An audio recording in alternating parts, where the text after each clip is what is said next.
बिस्मिल्लाहिर्रहमानिर्रहीम। आज का टॉपिक सिंपल हार्मोनिक मोशन। सबसे पहले इसकी तारीफ पढ़ते हैं।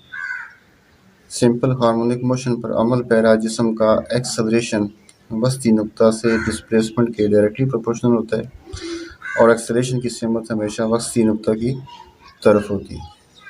सिंपल हार्मोनिक मोशन में अगर कोई जिस्म अमल कर रहा है तो दो चीज़ें उसके अंदर होती हैं। पहली चीज़ कि उसका जो एक्सेलरेशन है वो वस्ती नुक्ता से डिस्प्लेसमेंट के डायरेक्टली प्रोपोर्शनल होता है। ये पहली चीज़ है, नंबर वन।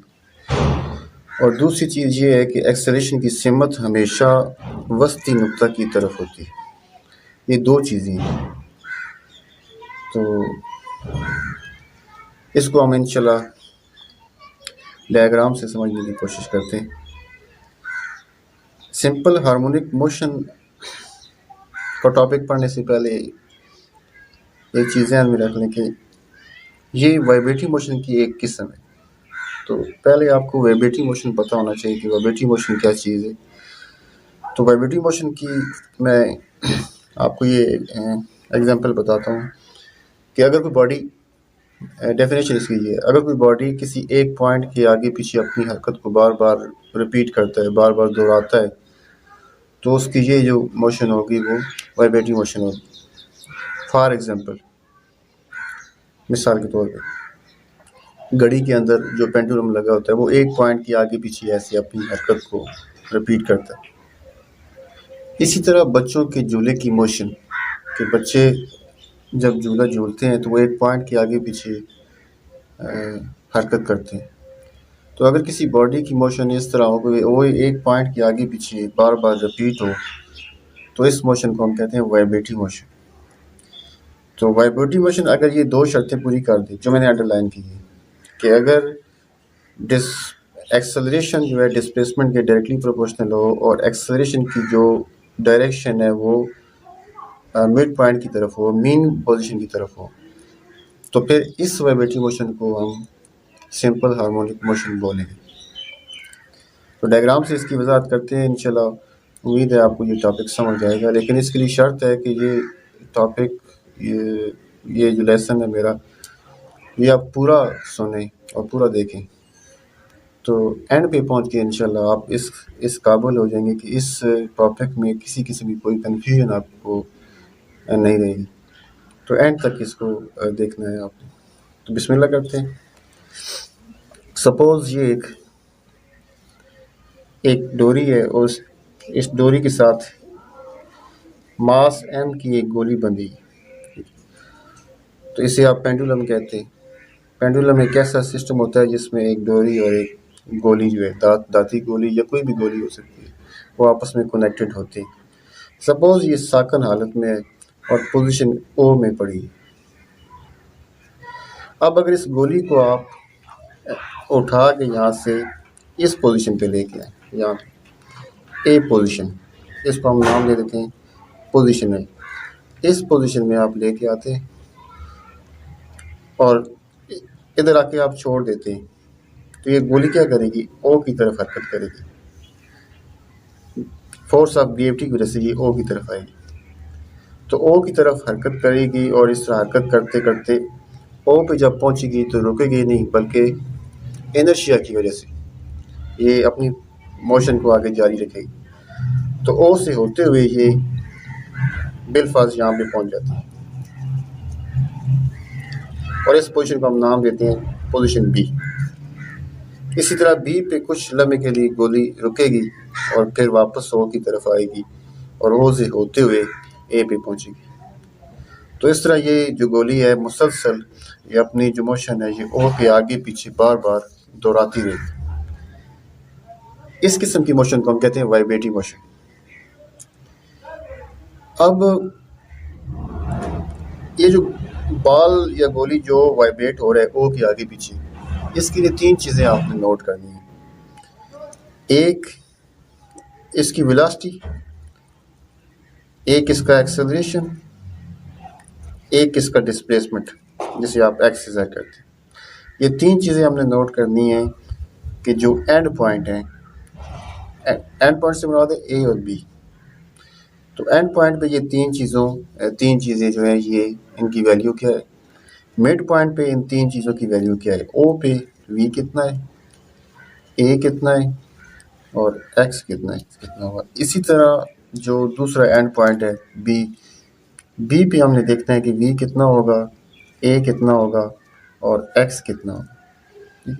ये तीनों चीज़ें जब तक हमें समझ नहीं आएंगे कि ये तीन पॉइंट्स पे इनकी वैल्यूज़ कितनी है, कब कम होती है, कब ज़्यादा होती है, कब मिनिमम है, कब मैक्सिमम है, उस वक्त तक सिंपल हार्मोनिक मोशन की डेफिनेशन और इसकी जो खसूसियात हैं, जो फीचर्स हैं, वो आपको समझ नहीं आएंगे।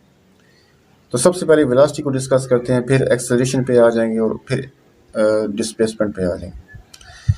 तो वेलोसिटी जब अब गोली ओ पे है तो ओ से आपने उठाई और गोली ओ पे आप लेके आए, तो ए पे अब ये जो गोली है ये रुकी हुई है, इसकी स्पीड 0 है, तो ए पे इसकी वेलोसिटी क्या होगी, 0 होगी। अब जब आप इस गोली को छोड़ेंगे तो इसकी वेलोसिटी में इजाफा होना शुरू होगा। क्यों इजाफा होगा, फोर्स ऑफ ग्रेविटी की वजह से। फोर्स ऑफ ग्रेविटी की वजह से इसकी जो वेलोसिटी है उसमें इजाफा होना शुरू हो जाएगा और मुसलसल इजाफा होता जाएगा, हत्ता कि जब ये बॉडी ओ पे पहुंचेगा तो ओ पे मैक्सिमम इजाफा हो चुका होगा, यानी वेलोसिटी की जो मैक्सिमम वैल्यू है वो ओ पे बन जाएगी। ओ से जब आगे बढ़ी जाएगा तो वेलोसिटी कम होना शुरू हो जाएगी, क्योंकि आप ग्रेविटी के अगेंस्ट जा रहे हैं, ग्रेविटी के मुखालिफ जा रहे हैं, ज़मीन की जो कशिश है उसके अपोजिट जा रहे हैं।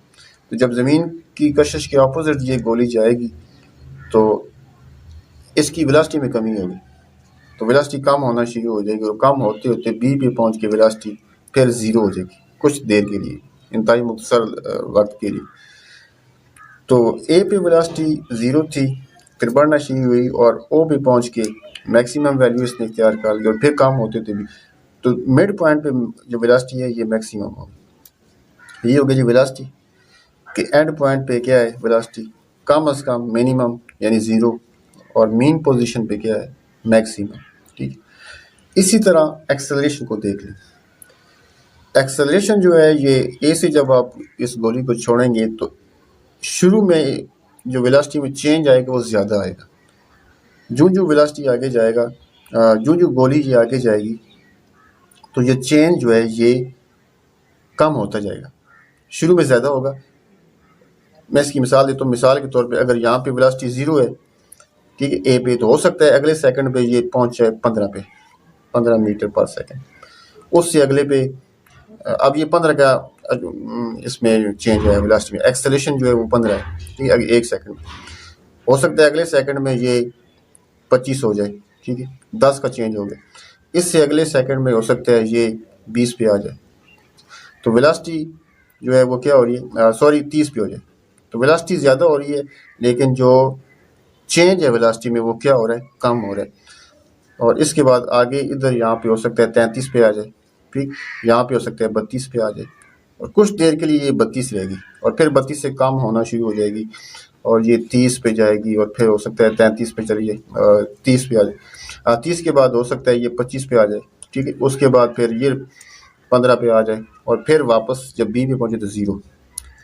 तो शुरू में जो एक्सेलरेशन है, वेलोसिटी में जो चेंज है वो चेक करें ज़्यादा है, ठीक, शुरू में ज़्यादा होता है, फिर कम होते होते मिड पे जब ये गोली पहुंचती है तो वेलोसिटी में चेंज जो है वो 0 हो जाता है, मिड में कोई चेंज नहीं आता, 0 चेंज हो जाता है, ठीक। तो इसी तरह जब गोली बी की तरफ चलती है तो चेंज जो है वो क्या करता है, चेंज क्या करता है, ज़्यादा होना शुरू, यानी एक्सेलरेशन ज़्यादा होना शुरू हो जाता है और फिर एंड पॉइंट पे मैक्सिमम हो जाता है एक्सेलरेशन। तो इस वजह से ये चीज़ ज़ाहिर होती है कि एक्सेलरेशन जो है वो एंड पॉइंट पे क्या है, एंड पॉइंट पे मैक्सिमम होता है और मिड पॉइंट पे 0 होते हैं। तो एक्सेलरेशन का देख लें, एंड पॉइंट पे ये होगा मैक्सिमम और मैक्सिमम इधर भी, और मिड पॉइंट पे ये होगा 0, ठीक। वेलोसिटी एंड पॉइंट पे 0, मिड पॉइंट पे मैक्सिमम, लेकिन एक्सेलरेशन एंड पॉइंट पे मैक्सिमम होता है और मिड पे 0 होता है। अब तीसरी चीज़ है डिस्प्लेसमेंट। डिस्प्लेसमेंट असल में क्या थे, किसको है, ये बॉडी जब वाइब्रेट होता है तो इसका दरमियानी पोजीशन से जो डिस्टेंस है उसको आप डिस्प्लेसमेंट कहते हैं। तो ओ से ए पे अगर बॉडी है तो डिस्प्लेसमेंट ये मैक्सिमम है। जो जो आगे जाएगा तो डिस्प्लेसमेंट क्या होगा, कम। ओ से फासला इसका कम होता जाएगा, कम होते होते जब बॉडी ओ पे पहुंचेगा तो फासला ज़ीरो हो जाएगा, डिस्प्लेसमेंट ज़ीरो हो जाएगा। ठीक, फिर जब ओ से आगे चलेगा ओ से बी की तरफ तो डिस्प्लेसमेंट क्या करना शुरू करेगा, ज़्यादा होना शुरू हो जाएगा, क्योंकि डिस्प्लेसमेंट जो है वो ओ से इसका फासला है। ओ की बॉडी करीब होगा तो ये डिस्प्लेसमेंट कम होगा, जो जो बॉडी ओ से दूर होता जाएगा डिस्प्लेसमेंट इसका ज़्यादा होता जाएगा। तो इट्स मीन के मैक्सिमम पोजीशन पे यानी पॉइंट ए और पॉइंट बी पे डिस्प्लेसमेंट जो होता है वो मैक्सिमम होता है। ए पे भी मैक्सिमम होगा, बी पे भी मैक्सिमम होगा, ठीक है। और मिड पे डिस्प्लेसमेंट क्या होगा, मिड पे ज़ीरो होगा। अब ये तीन चीज़ें हमने पढ़ी, मैं फिर रिपीट करता हूँ कि मैक्सिमम पॉइंट जो है एंड पॉइंट जिन्हें आप कहते हैं ए और बी, वेलोसिटी ज़ीरो होगी और मीन पोजीशन पे वेलोसिटी मैक्सिमम हो जाएगी। एंड पॉइंट पे एक्सेलरेशन मैक्सिमम होगा, मिड पॉइंट पे एक्सेलरेशन ज़ीरो होगा। डिस्प्लेसमेंट एंड पॉइंट पे मैक्सिमम होगा और मिड पॉइंट पे डिस्प्लेसमेंट ज़ीरो होगा। अब ज़रा इन दो चीज़ों को नोट करें आप, एक एक्सेलरेशन को और एक डिस्प्लेसमेंट को, कि ये एंड पॉइंट पे दोनों कैसे, दोनों में क्या चेंज आ रहा है। एंड पॉइंट पे एक्सेलरेशन भी और डिस्प्लेसमेंट भी मैक्सिमम है, ए भी चेक करें मैक्सिमम है, बी भी चेक करें ये दोनों क्या है मैक्सिमम, और मीन पोजीशन में चेक करें ये दोनों क्या है ज़ीरो है।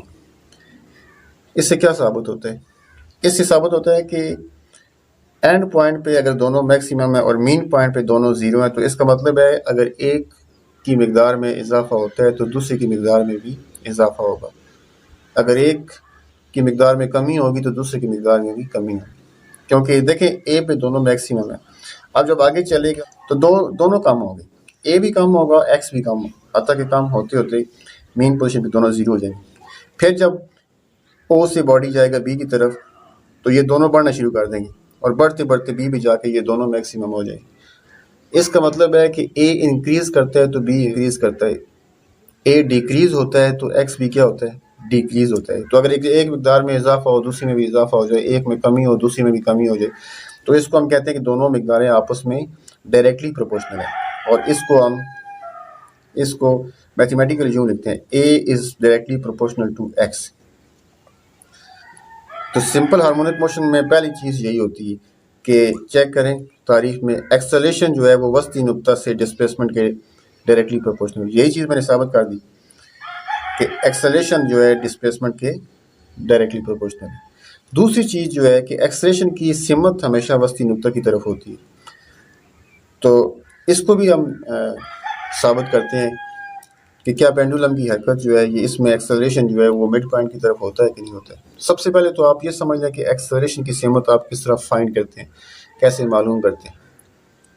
अगर किसी जिस्म की, देखिए एक्सेलरेशन किसे कहते हैं, एक्सेलरेशन कहते हैं change in velocity in unit time in पर सेकेंड। तो अगर किसी बॉडी के वेलोसिटी में चेंज जो है, अब चेंज दो तरह से आता है, या तो वेलोसिटी ज़्यादा हो रही है या वेलोसिटी कम हो रही है। अगर वेलोसिटी ज़्यादा हो रही हो तो हम कहते हैं चेंज पॉजिटिव है, एक्सेलरेशन पॉजिटिव है।